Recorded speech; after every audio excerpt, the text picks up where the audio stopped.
ಈ ದಪ್ಪ ಅವಲಕ್ಕಿ ಆಯಿಲಲ್ಲಿ ಫ್ರೈ ಮಾಡಿಕೊಂಡು ನಾವೇನು ಸ್ನ್ಯಾಕ್ಸ್ ಮಾಡ್ಕೊಳ್ತೀವಲ್ವಾ, ಅದು ತುಂಬ ಆಯಿಲಿ ಅಂತ ಅನ್ಸುತ್ತೆ ಅನ್ನೋರು ಈ ರೀತಿ ಟ್ರೈ ಮಾಡಿ.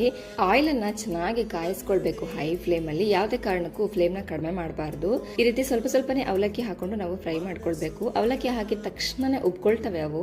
ಇದೇ ಥರನೇ ತೊಗೊಂಡಿರೋ ಎಲ್ಲ ಅವಲಕ್ಕಿನೂ ಫ್ರೈ ಮಾಡ್ಕೊಳ್ಳೋಣ. ಸ್ವಲ್ಪ ಆಯಿಲ್ನ ಡ್ರೈನ್ ಮಾಡ್ಕೊಳ್ತಾ ನಾವು ಸಪ್ರೇಟ್ ಒಂದು ಪ್ಲೇಟ್ಗೆ ಹಾಕಿಟ್ಕೊಳ್ಳೋಣ.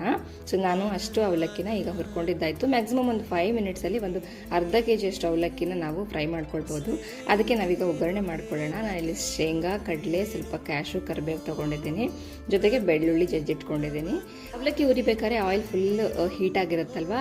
ಸೊ ಈಗ ನಾವು ಸ್ಟವ್ ಆಫ್ ಮಾಡ್ಕೊಂಡ್ಬಿಟ್ಟು ಆಯಿಲ್ ಸ್ವಲ್ಪ ಮೀಡಿಯಂ ಹೀಟ್ ಆದಮೇಲೆ ಇದನ್ನೆಲ್ಲರೂ ನೀಟಾಗಿ ಹುರ್ಕೊಳ್ಬೇಕು. ಯಾಕಂದರೆ ಒಳಗಡೆ ಹಸಿ ಇರಬಾರ್ದು ನಮಗೆ.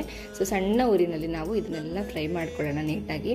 ಇದೆಲ್ಲ ಫ್ರೈ ಮಾಡಿಕೊಂಡು ಇನ್ನೊಂದು ಸಪ್ರೇಟ್ ಪ್ಲೇಟ್ಗೆ ಹಾಕಿಟ್ಕೊಳ್ಳೋಣ. ಈ ಬೆಳ್ಳುಳ್ಳಿ ಹಾಗೆ ಕರಿಬೇವು ಫುಲ್ ಕ್ರಿಸ್ಪಿಯಾಗಿ ಹುರ್ಕೊಳ್ಬೇಕು. ನಾವು ಹಸಿಯಾಗಿ ಇರಬಾರ್ದು. ಅದಕ್ಕೆ ಇದನ್ನೆಲ್ಲ ಸಣ್ಣ ಉರಿನಲ್ಲೇ ಇಟ್ಕೊಂಡು ಫ್ರೈ ಮಾಡ್ಕೊಳ್ಬೇಕು. ಎವ್ರಿ ಬೈಟ್ಗೆ ಬೆಳ್ಳುಳ್ಳಿ ಸಿಗ್ತಾ ಇದ್ರೆ ಮಾತ್ರ ತುಂಬ ಚೆನ್ನಾಗಿರುತ್ತೆ ಕ್ರಿಸ್ಪಿಯಾಗಿರೋ ಬೆಳ್ಳುಳ್ಳಿ. ಸೊ ನಾನು ಯಾವುದು ಬಾಕ್ಸಲ್ಲಿ ಎತ್ತಿಡಬೇಕು ಅಂತ ಇದ್ದೀನೋ ಈ ಸ್ನ್ಯಾಕ್ಸನ್ನು, ಅದೇ ಬಾಕ್ಸ್ಗೆ ಎಲ್ಲನೂ ಹಾಕ್ಕೊಂಡ್ಬಿಟ್ಟು ಜಸ್ಟ್ ಇರುತ್ತೆ ಟಾಸ್ ಮಾಡ್ಕೊಳ್ತಾ ಮಿಕ್ಸ್ ಮಾಡ್ಕೊಂಡ್ರೆ ಆಯಿತು. ಅದಕ್ಕೆ ನಾನು ಈಗ ಖಾರ, ಉಪ್ಪು ಜೊತೆಗೆ ಸ್ವಲ್ಪ ಸಕ್ಕರೆನ ಆ್ಯಡ್ ಮಾಡಿಕೊಂಡು ಇರುತ್ತೆ ಟಾಸ್ ಮಾಡಿಕೊಂಡು ಮಿಕ್ಸ್ ಮಾಡ್ಕೊಳ್ತಾ ಇದ್ದೀನಿ.